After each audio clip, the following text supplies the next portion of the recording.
MTG Sphere. And I'm Jay. Unfortunately, kanina pa tayo nagsasalita at wala kayo naririnig pero tuloy-tuloy tayo ngayon. Nag-start na ang game ng ating kaibigan na si, ano pangalan niya? Sierra.Ares, and let's go back sa ating Summoner's Rift since kanina pa nag-start ang kanyang game. Eto na tayo ngayon, Bronze Adventure Day 5, start na tayo. Alright, so let's go sa ating Summoner's Rift, mga kaibigan. Sa ating kaibigan na si Sierra.Ares. Siya po ngayon ay si Warwick. So Warwick at siya ay nasa blue team. Hindi naman tayo nag-start dito and around 1 minute and 45 seconds na ang ating game. Nakakapisa na ng ating game ngayon. So kanya-kanya bantayan ng kanya-kanya mga jungle.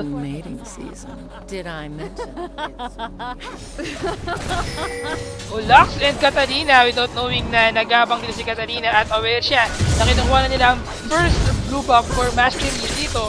An attempt to steal dito sa kanilang blue buff. Unfortunately, hindi siya umabot doon. Warwick somehow getting yung kanyang first blue buff for his champion. So eto, Jay, looking at the champion picks dito, medyo dalawang Sierra ang ating teammates, ang mga ating blue team dito. So magkatubo sila. Did you miss it? Just a little update on the our Bronze Adventure. Check natin mga kaibigan si Katarina in the mid lane. Yes, first Ignite might pick up 1 kill in the mid lane. Alright, so a little info regarding our Bronze Adventure player today. He's right now in a series going to Silver 5. He's currently 2 losses and 1 win, which means he cannot afford another loss or else he will be back down to Bronze. He will lose some points, like 3 points again, and will have to climb up the Bronze ladder once again to hit Silver. His duo mate right now is Katarina, also in Bronze 1 right now and has about 39 league points, I think, if I'm mistaken. So medyo malayo-layo pa yung aakyatan niya para makaabot sa Silver at the moment. Sa pangalawang pagbalik ni Sierra na meeting, hindi siya nadala sa unang pagbalik niya. Ang unang unang kill sa kanya dito yung nabitin. So, tinry niya ulit na magbigay ng pressure dito against kay Lux. Unfortunately, naging pressure sa kanyang team ang nangyari doon in mid lane. Since nakuha na naman ang second kill si Lux dito. 2-0 na ang kanyang score against Katarina at this point of time at 5 CS. So far pareho sila ng CS dito, 4-5 CS, not bad. But malaking talagang hirap for him na makabawi dito since dalawa na ang kill na nakuha ni Lux dito, including the first blood. Alright, so although this is not a big disadvantage for Katarina even though she has lost twice, definitely kasi Katarina can snowball into the late game. The only problem is the rest of the team will have to deal with Lux if she gets overfed. So you have to be careful not giving out too many kills to Lux in the early game to give the rest of his team a hard time. But for Katarina herself, all she has to do is try to be a little bit safe, try to farm a little bit so she gets a few items to pick up a few kills. Alam mo Jay, a very popular pick dito, Jax versus Trundle at top lane. So this is kind of unusual to see a champion like Trundle sa bronze tier or sa silver tier dito. Usually, hindi siya kinuha ng mga champion dahil, ng mga player natin sa ganito kababang tier since mahirap siyang gamitin. And you have to make sure na meron kang enough knowledge sa kanyang champion dito to use Trundle very well. And kita-kita naman natin ang first kill in the bottom lane. Timo goes down, double up from Misfortune dito. Very good job for Nidalee and Misfortune, pero nakita mo yun. Wow, laki ng damage ng Nuno. Ice ball. Ability power there. Yes, with Doran's ring as well, can somehow give him enough AP for his champion to kill Nidalee early part of the game. Yes, and actually Jax just wasting his ignite on the Trundle. He should have followed it up. I think he could have possibly picked up a kill there. He had a slight advantage over the Trundle there, but decided not to engage it. So Trundle went back to base, probably gonna pick a few items. Katarina with a very low HP right now, dancing with death once again against Lux, who's at almost full HP and mana. So as you can see here, the CS is in favor of Katarina even though she's losing in CS here. It's quite surprising that Lux is not last hitting those minions properly. As you can see here, she's only have 9 CS to Katarina, where it should be the other way around. He is most probably more focused sa kanyang kills dito than getting the CS or baiting most probably itong si Caitlyn to go near him para magkaroon siya ng advantage at magbigay ng poke damage against him. And ito ang dapat matutunan ng mga player natin dito sa ating League of Legends. You have to make sure na every time na makakuha ka ng enough gold for your champion to at least get an item dito, dapat umuwi ka kagad. Kung mapapansin mo, first 2 kill na goes to Lux, and wala pang kill dito si Katarina, and he got his amplifying too. If ever na umuwi si Lux kagad dito, get his item like, yes, katulad yan, meron na siyang kanyang chalice. So, more advantage for his champion compared to Katarina dito, na meron na siyang chalice, na meron siyang regeneration, meron siyang magic disease. Compared to his opponent na wala pang item dito. Meditation from Master Yi dito sa jungle, mga kaibigan ng ating kaibigan na si Sierra Ares. Managed to pick up a kill dito in the jungle. Master Yi goes down. A very good job for his champion dito. He never backed down. Alam niya na kaya niyang lumamang against dito kay Master Yi. Especially with that red buff, yeah, he helped him a lot. In early game, 1 versus 1, Master Yi versus a Warwick for sure. Warwick have the advantage. You can't do 1v1 against a Warwick in the early team fight kasi meron siyang lifesteal, meron siyang champion, meron siyang spell bump dito. You can gain the advantage of dominating his opponent in the early part of the game dito. So Master Yi don't have enough item pa. I feel like probably another reason why Warwick won that is he probably have better roots than Master Yi compared to Master Yi. Probably Warwick had some armor roots at least, while Master Yi probably may have not had any. That spear coming from Italy dito, looking at his AP, 42 AP at this point in time, with the Doran's Blade alone. So most probably nakafocus siya dito sa kanyang scaling AP for his champion. And here comes Jax nilatapping mga kaibigan versus Trundle dito. Gaya na sinabi ko, mahirap ma-utilize o maayos ang paggamit ng Jax, paggamit ng Trundle dito against kay Jax pa ay top lane. Jax is one of the most strongest ngayon at this point of time sa ating top lane. And sobrang hirap niya i-counter. Lalo na kapag mababa siya ng level 60 dito. Lalong bibigay ng pressure yung magbibigay sa kanya ng advantage yung kanyang magic damage every third hit na gagawin niya against his opponent dito. So now, sorry to interrupt you there, GG Spear. As you can see here, Katarina has decided to pick up a Mage Associate as her first item. Now, this, my opinion, and probably most pro players would agree with me, is a very bad choice. Now, why is the reason picking up Mage Associate a bad choice? One, she is losing the lane. So when you don't want to pick up Mage Associate unless you're ahead of the game. And yes, here comes the initiation from Alice in the mid lane. Ginamit niya ang kanyang SS pero good binding. Light binding from Lux.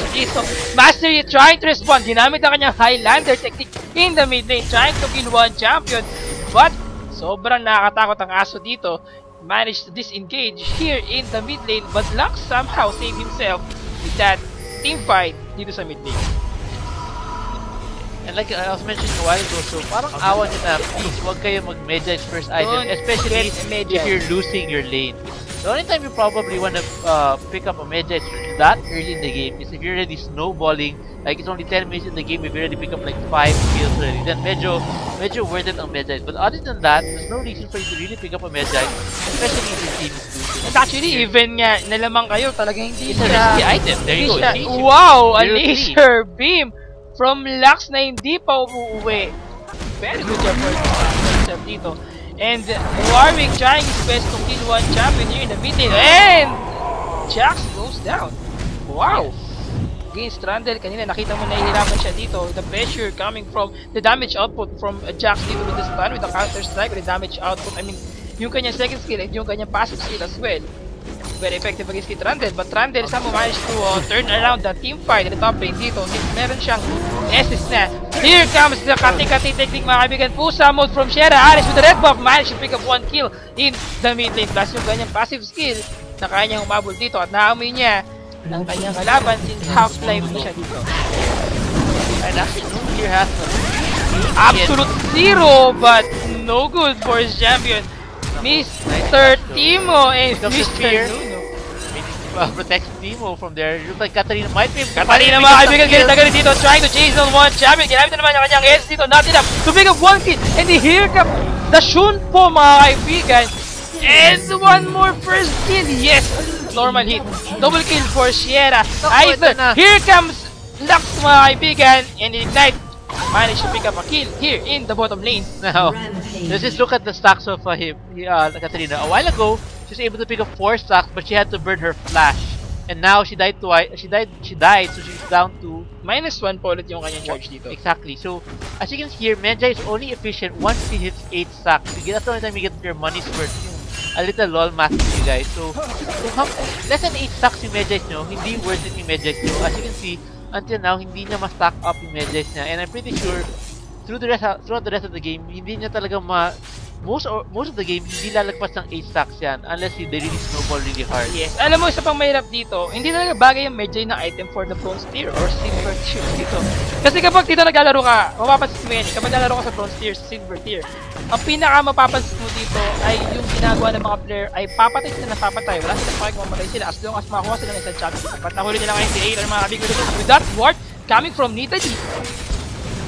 Go back out in tatlong champion against champion, but here comes Stax trying to respond here. Warwick without being noticed here, mga kaibigan, 1 versus 1 with a red buff. Kirman na light binding, mga kaibigan, ginamit na kanyang third skill. Eto na, ang kamot-kamot mo jutsu from Warwick dito. Managed to pick up 1 kill, mga kaibigan. Shera, Aether, double kill for his champion once again. Very good job. Nice team coordination here in the bottom lane. Pero eto na, Highlander, mga kaibigan, against Jax dito. Will he be able to pick up 1 kill? No. Draglord, naging Draglord here in the top lane. Na-drag siya doon. And he goes down. Well, at least we can see here that Katarina is doing a good job of communicating with his teammates here in the bottom lane. Another kill pick up by Katarina. So, yeah. So, another reason why you really need the... if ever you pick up Medjay, you really need teamwork. And luckily, Katarina is getting exactly that from her CS. Alam mo, Jay, mapapansin mo, at this point of time, since 2 champion in the bottom lane goes down, they should have get the Dragon. Pero, instead of getting the Dragon, they chose to push here, the first tier turret. Alice chose the blue. Chose to get the blue buff, while Katarina decided to go back away at mag-recall dito. So, instead of helping his comrades getting their objective, they're most likely focused sa kanilang self-interest. That is the bronze tier for you, so kailangan natin baguhin na mga kaibigan. And eto na mga kaibigan, Randall trying to initiate here na bottom lane, Draglord versus Kai Templated! Yes, an Ignite managed to pick up a kill here in the jungle. But here comes Timo, here comes Katarina, and Nuno as well trying to kill 1 champion here in the bottom lane. Or no. They have to disengage. And Katarina is actually now camping the bottom lane. Her mid lane getting shoved by Lux here. As you can see here, Warwick trying to respond in the mid lane, the minimap. A nice spear coming from Nidalee hitting Timo right on the target here. Timo has to be careful and not allow those spears coming from Nidalee to connect to her. Oops, Force Slash, Lux is scared of the ultimate of Warwick. Almost there for Warwick to use yung kanyang skill dito. If ever na mahula niya si Lux, I'm pretty sure na Lux should have goes down dead dun sa nangyari ngayon. But since hindi siya nahuli, and skills dito. Alam mo, malaking bagay talaga yung skills dito ni Warwick. Unfortunately, when you're using Warwick, you have to make sure na meron kang enough survivability during the jungle phase or during the early part of the game. Mahirapan ka talaga. But luck, Jax first round in the topping mga kaibigan. Unfortunately, hindi nagawa ng paraan dito ng Draglord na sumabay against kay Trundle. Not bad for Trundle dito. Unfortunately, very bad for Jax since hindi siya sumabay kaagad. Medyo malayo na kaagad yung reach dito ng third kaagad. Here comes the Absolute Zero mga kaibigan, trying to kill most Misfortune. Misfortune goes down to right pushing, still chasing down 1 champion. Katarina managed to pick up another kill dito. But nangangarib ang buhay. Here comes the Mushroom. Mushroom. Very good job here for Timo. Oops. Oh, no. Lux not connecting that. Finding not connecting as well. Lucky for them. Both of them escaping with the hair on their jeep, no? So Katarina now in the bottom lane once again, trying to pick up a few more kills here. Nunu taking her down. Be a little bit careful here. It's 2v1 here with a large minion wave coming towards her tower here in the bottom lane. Right, so Trundle is right now doing pretty decent against Jax right now. Jax, of course, actually both of these champions are both late game monsters, especially once they build the Blade of the Rune too. But neither of these champions have actually. Oops, my big meditation from the Bladed! Not enough. I mean, not enough for himself to save yung kanyang sarili dito.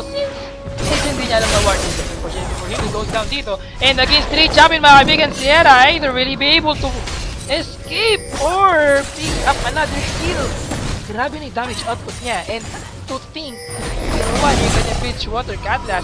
And this is most probably going for the Hex Tech.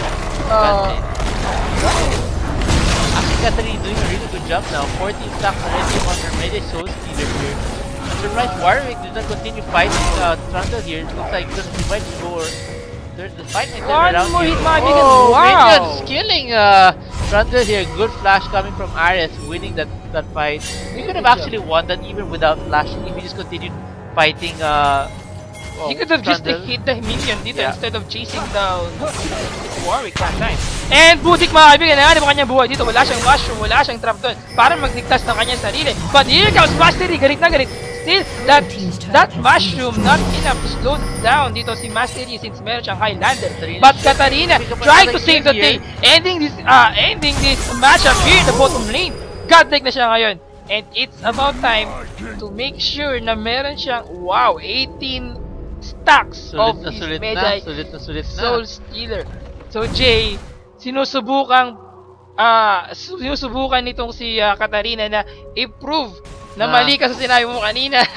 Gusto niya patunayan sa'yo na wala akong pake kung iba ang pananaw mo, but I will get my stacks here in this game. 20 stacks, baby. Wow, 20 stacks na mga kaibigan. Fully stack na ang kanyang Medai Soul Stealer dito. Mas lalong pressured ang kanilang team member. I mean, ang kanilang opponent at this point of time at 18-11 ang ating score. So magandang matchup dito. So, pinakamagandang gagawin nyo kapag duo kayo. Yung isang kaduo mo, gagawin mo jungler at ikaw ay magmumuna sa mid lane. Kasi magkakaroon ng synergy dyan eh. Yes. Best synergy lagi ay yung jungler. Landed ahead there. Warwick is able to allow Katarina to pick up a few kills. The lockdown from Warwick allows Katarina to guarantee her at least 1 kill and chain a second kill all the time. So nakita mo yung pressure na ginagawa nila against your opponent and yung synergy nila as a team. If ever na hindi ka makapag-duo, if ever na wala kang kaduo na support AD carry, much better kung gumawa ka dito ng jungler and mid lane. So, meron kayong mas malaking advantage yun since possible na mag-camp ng mabuti yung jungler dito to your lane, to the mid lane. At kapag nakakuha ka ng enough advantage against your opponent dito, I'm pretty sure na ma-own nyo yung game since meron kayong assist, meron kang heal, and also yung advantage, yung pressure ng mid lane dito. Mid lane is one of the carry or isa ito sa mga champion na dapat magbuhat ng game. yes. So if you're not strong enough to protect or to carry the game, being the mid laner dito, I don't think you're doing your job as a mid carry dito sa laban nila. Alright, Warwick is now put on the bad position here. Try push here mga kaibigan, ginamit ang double up. Pinibay mo to pick up mga kaibigan. Ginamit dito ang absolute zero from Nuno Mastery. Ginamit ang kanyang Highlander para dumaan at pangamusta ng kanilang kalaban. Ginamit ang kanyang Alpha Strike. Will be able to pick up 1 kill dito. Nangalim ang buhay ni Katarina. Katarina goes down. Here comes the shadow from his fortune. A response from Laxino, a final spark as well. A double kill for his champion and managed to turn around that team fight. It's at 4-4 in total sa laban na yun in favor of team ng Purple. Not bad. Nice execution, nice team coordination for the team. Yes, now Katarina just lost about 6 stacks there, if I'm not mistaken. So another item that you probably want to build at this point in time to make sure she doesn't lose any more stacks is probably to rush the Guardian Angel. He already has a lot of HP there. He's got the Void Staff, that's good. He's got the Hex and Gun Blade, and 40 stacks to make that Soul Stealer. So complementing her build probably would be a GA to make sure that she doesn't lose any more stacks. But she has to be careful. Counter strike from Jax? No, not yours. Champion. Katarina a little bit. Ginamit ang kanyang cross wall, mga kaibigan. Ice wall dito. Wow, template. Ginamit ang kanyang Alpha Strike to goes out. Grabe ang ginagawa niya doon. Pumasok siya para mamatay siya dito. Unfortunately, not good for your team. In the use of that gun blade, managed to pick up a double kill. Once again, another stack for his champion. 5 stack of these Medjay. Let's look at his stack at this point of time. Wow, 19. Aray ko po. 1+1 assist.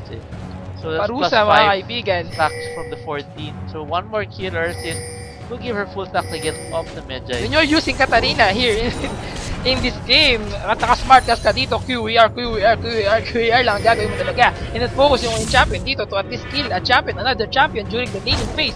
Kapag nakapatay ka ng champion, half of his cooldown ay mawawala. And yes, he managed to pick up once again a kill in the mid lane. And Nidalee goes down. 372 AP at this point of time.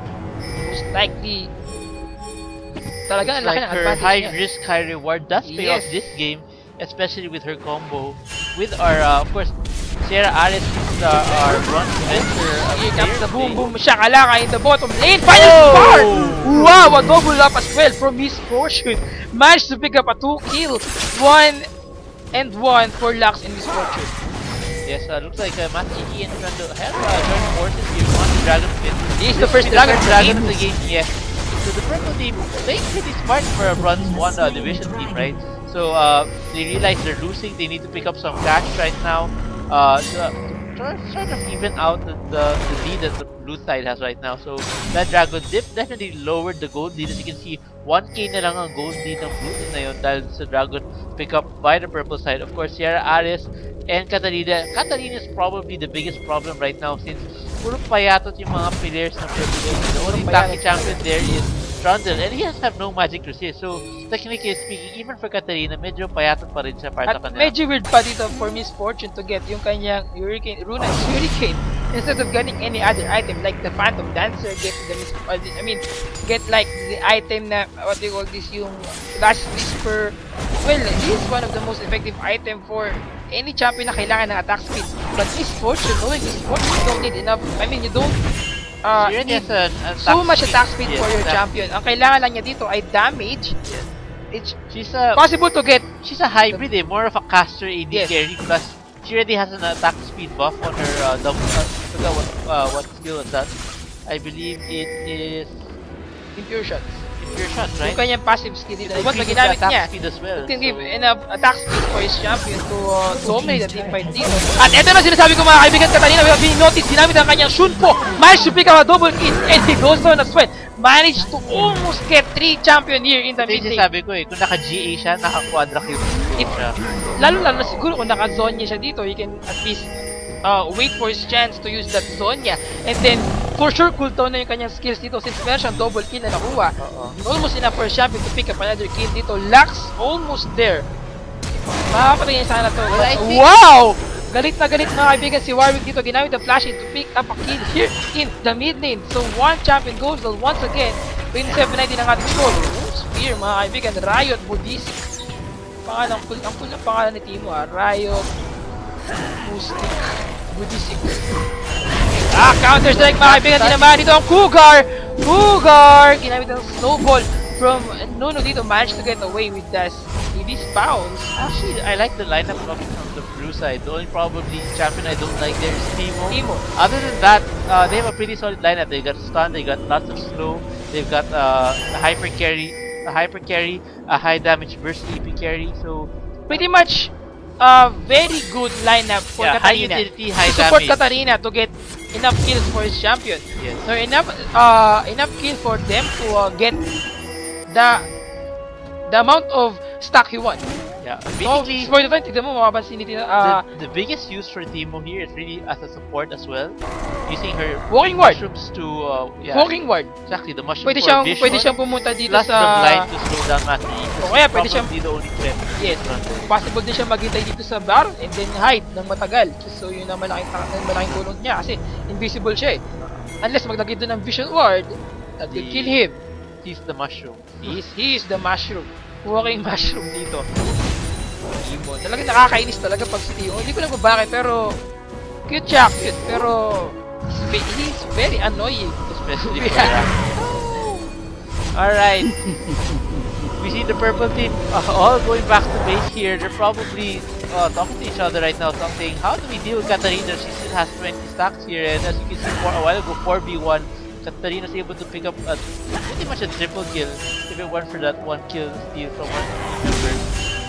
Jay, like what I'm saying kanina, Runa's Shuriken is not a very effective item for Misfortune. And this is the funny thing.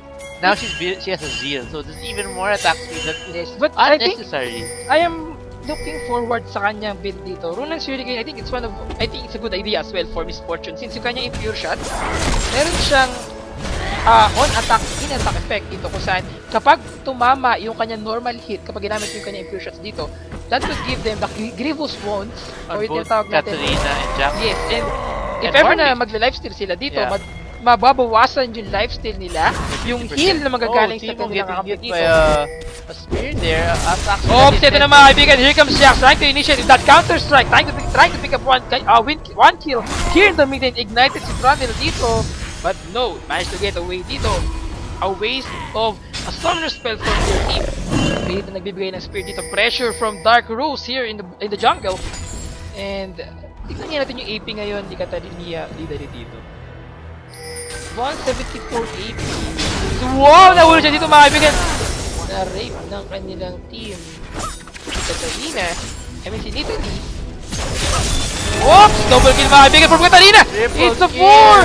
Quadra kill! Penta yung mga kaibigan! Galit na galit ang ating kaibigan na si Katarina. It's a penta kill for Katarina. Very good job for Katarina dito. 32-19 score. Point of time. Wow, Katarina galit na galit sa magulang niya. And mukhang looks like doon niya si Sierra Ares. I think alam ko na kung bakit binaban si Katarina, si Amumu, or any champion dito that can surely pick up a pentakill during the game. Just no doubt about it. Pero Katarina mga bigyan, ginamit ang kanyang. Wow! One more kill! Double kill for champion once again! Will he be able to pick up another kill? No! Double kill! Hindi na enough for the champion. Hindi na tama itong ginagawa mo. Binabasas mo na pagkatao namin. So Katarina goes down. I have to point out, hindi siya nag-Zonyas. Nag-Rabadon siya. So, talagang high risk, high reward tong player na ito eh. Balikan natin ang konti yung nangyari dito. Habang hindi pa siya, eto niya. Ginamit niya yung kanyang Death Lotus. Kahit sobrang layo niya. Tumichepe-chepe yung Death Lotus na yun to Nidalee. Ginamit niya yung kanyang Sunpo. Managed to pick up another kill. But since hindi alam ni Lux dito yung damage output na magagaling kay Sierra Archaecer, pick up another kill. Lux goes down. And hindi ganun ka-heavy yung pressure na binibigay niya against his opponent. Kanina, kung papasin mo, nag-survive si Miss Fortune. And Miss Fortune with that impure shots, hindi ganun kalaki yung spell bump na nangyayari sa kanya. Yes. Alright, so actually, I'd like to congratulate Sierra Aether for picking up the first pentakill. Pero, wow! Kinagat ng aso mga kaibigan in the bottom lane dito sa Miss Fortune. Miss Fortune goes down. A kill for Timo. And, I mean, a kill for Warwick and an assist for Timo dito. Ignited. Timo for sure, man. He goes down.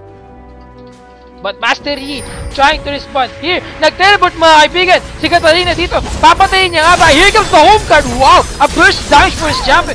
Managed to pick up another kill. It's a double kill for Katarina. Once again, I think kapag nagsama-sama dito ang team members of the purple team, makakuha na naman siya ng pentakill dito.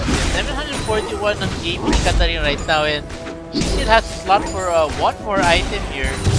Most likely gonna be a Zonya or probably a DFG. Counter-strike mga kaibigan to stun Master Yi. Unfortunately, Master Yi used that Alpha Strike. Wow! Even Jax has enough burst damage. Yeah, Jax is really angry. You hear him hammering down the tower. The champion dito, as you can see, even Master Yi with that item alone don't have enough defensive item to survive the damage output coming from their opponent dito. And Timo just here for the ride right now. As you can see here, 1, 4, and 8 here, just happily farming that large rate in the camp of the purple side here, and everybody from the blue side will be going back to pick up a few items. This is actually, I think, is pretty much GG already for the purple team. That's for sure. The blue team just has to group together. Probably just even the mid lane is enough for them to end this game. But I won't be surprised if this game turns around. We've seen many times that the team has already won and medyo nag-asim pa sa Baron for some reason. Actually, Baron bait. Pero problema ngayon talaga, binibait nila sarili na. Baron can really lose the game, to be honest. In every team fight, in every decision you made, you have to make sure na meron enough. Kailangan mong i-analyze na mabuti yung gaming phase. Kailangan mong tansyahin na kapag kinuha nyo ba yung Baron na to, may magre-respond, diba? Mayroon ba kayo makukuha ang poke damage against your opponent? I mean, from your opponent dito? Or meron bang wards in the Baron? Or meron bang champion dito from their jungler na mag-steal ng Baron na yun if ever na magkakaroon ng team fight? So you have to make sure you have enough item advantage, you have enough vision in the Baron pit sa laban if ever nakukunin mo yung Baron.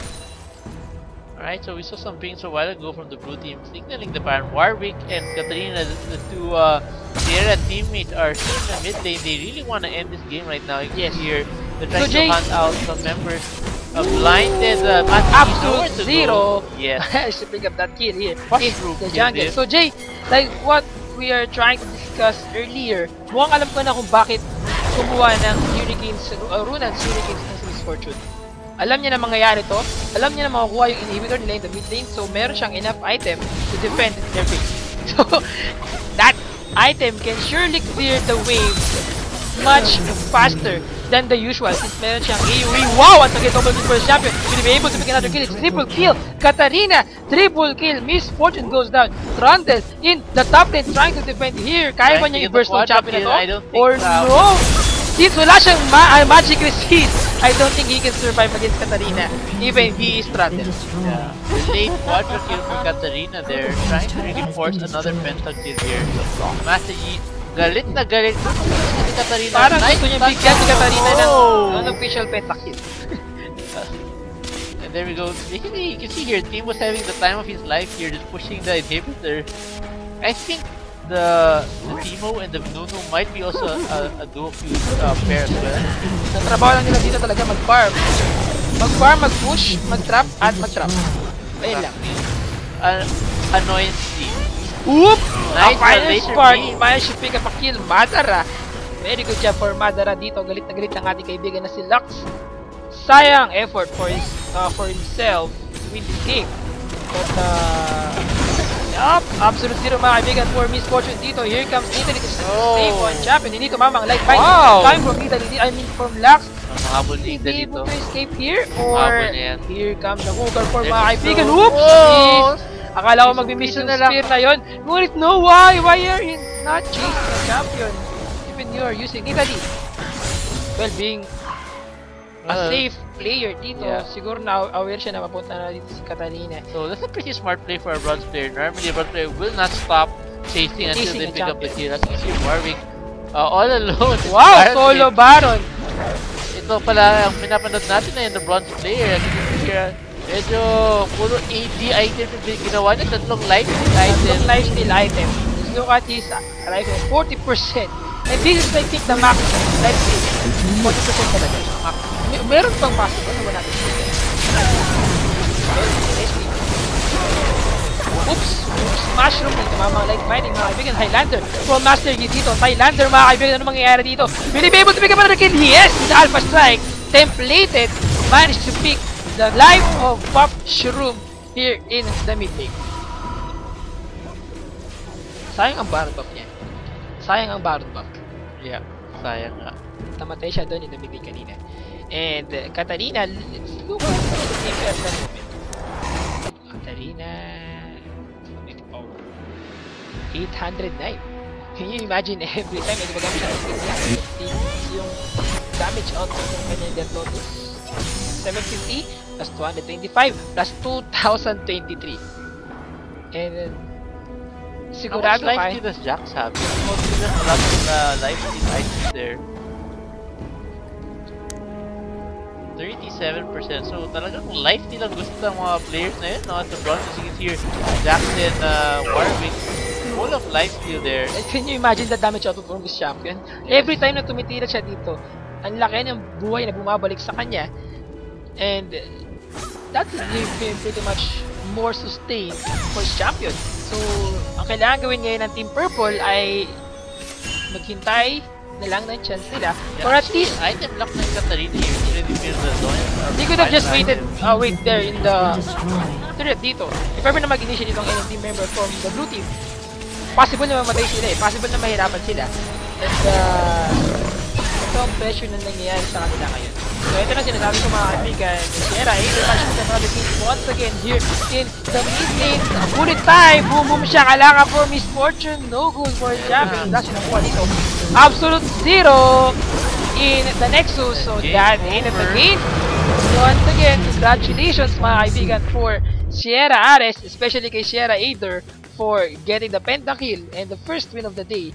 Congratulations mga kaibigan. So now Sierra Ares is now 2-2, 2 wins and 2 losses in his best of 5 series heading to silver. So his next game will determine whether he'll be promoted to the silver division or if he will remain in the bronze division. Alright, so let's take a look at the stats here.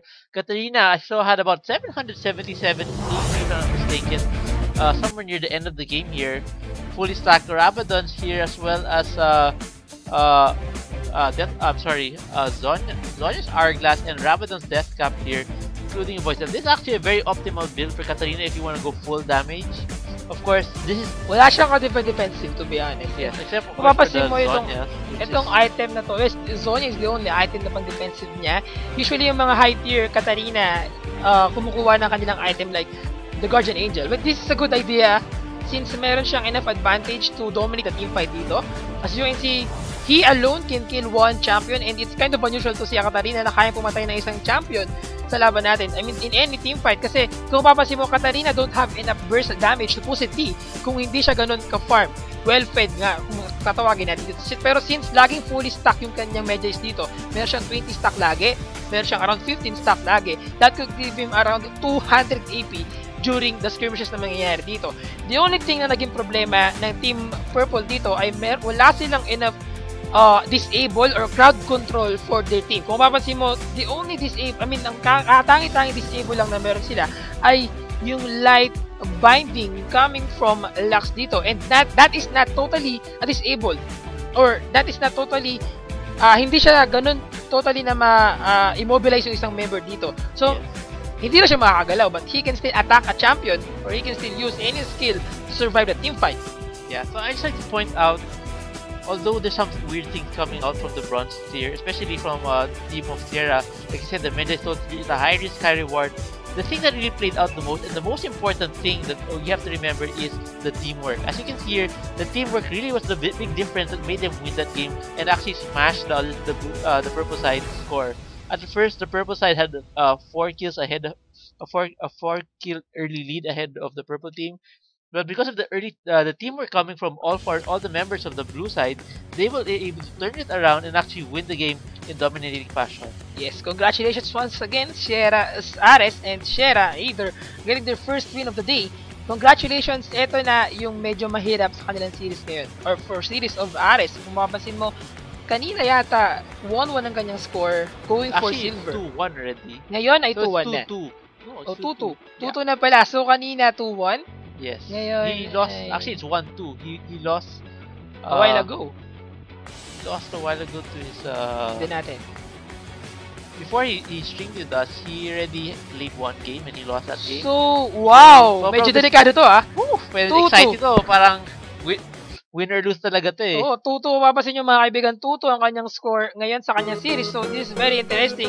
Ito ang takbo ng buhay niya. Ito yung agos ng buhay talaga na sinasabi natin sa ating League of Legends. Dito mo malalaman kung dapat ka bang mapunta sa next division or dapat kang magtambay dyan sa yung sa next tier or dapat kang magstay dyan sa bronze. We'll see kung ano mangyayari sa ating next game. Mga kaibigan, stay tuned kayo dyan. Again, bago tayo mag-break, since nagkikuyo na ang ating kaibigan, magkakaroon muna tayo ng konting batian portion. So, Jay, may nagbabati kanina nakita ko. May comment nyo lang. Sa day lang naman tayo magbabatian ngayon habang di pa nag-start tayo. So, actually, while we're waiting for them to post their bate, I'd just like to say thank you to Drippy Costume for my shirt. Yes. Really nice shirt. I really appreciate it. Thank you again. Shout Captain J. Really awesome shirt. Thank you. Meron din akong t-shirt na GG Sphere from nakalagay pa rin na page esports. Unfortunately, hindi ko siya nasuot ngayong araw na to. So, thank you na rin ako sa kanila. Thank you very much, Tripping Customs. Tama ba? Yes, Tripping Customs. Sa magandang t-shirt. I appreciate it. Sobrang ganda. To be honest. And, we'll see. Kung printing, ba sila? Printing... they make custom t-shirts and jackets and custom clothes. Yes. So, sa lahat ng mga gustong interested sa ating Tripping Customs, just visit their fan page. Yeah. Facebook fan page. Search nyo sa Facebook, Tripping Customs. Yes. Alright, so may mga nagpapabati. Pabati daw sa Team Sierra. Ako leader, si Zersus. Hello to the proud leader. Congratulations, your two members just won their last ranking. Naka-pentakill pa. Saan ba itong Sierra na to? Tagsaan mo itong mga to. Anyway, kasi sure. May nakita akong Olympus. Maybe the captain could post may nakita akong where Olympus. they're from. And ang alam kong Olympus ay from Caloocan. Somewhere from Fairview na malapit doon. Pero sana, kung sila man yun, naglalaro ako dyan dati. nung iba pa yung game na nilalaro ko. So, Never know. Again, kung good afternoon sa Team Sierra dito, sa leader nila, na si Zerseus. Congratulations, kaibigan. Yeah, so also we'd like to say hello to all our viewers right now. Thank you again for tuning in for our Bronze Adventure. I know it's been a while since it was last week, our last Bronze Adventure. So we have been trying to improve our stream. As you see a while ago, we still had some problems with our stream, but right now things are working fine. Of course, in the coming days, we're gonna have the GPL starting next week. Of course, we have the IPP going against TPA in the first game of the season, so you might want to check that out. We're gonna have a much nicer layout and a much nicer program. I believe tomorrow we're also gonna have a Bronze Adventure, so don't forget to tell your friends to tune in tomorrow to watch us stream another Bronze Adventure. I will be selecting another, or we will be selecting another bronze player who will probably be in a series if we can find somebody in the series again, which is more exciting all the time. Yes. Alright, so we'll take a short break and then gusto nyo magpabati, sige, we'll read your batis later on. Comment nyo lang yan mga kaibigan sa ating comment box. Again, and for the last pabati pahabol, JLC.QWERTY. Good evening sa'yo kaibigan. Good afternoon ba? Good evening. Depende kung saan kayo masaya. Again, you're watching the Bronze Adventure Day 5. I am DigiSphere. I'm Jay. Kita-kits tayo ulit after a few minute break. Hintayin lang natin magkaroon ng champion select ang ating kaibigan si Sierra Ares. We'll be right back.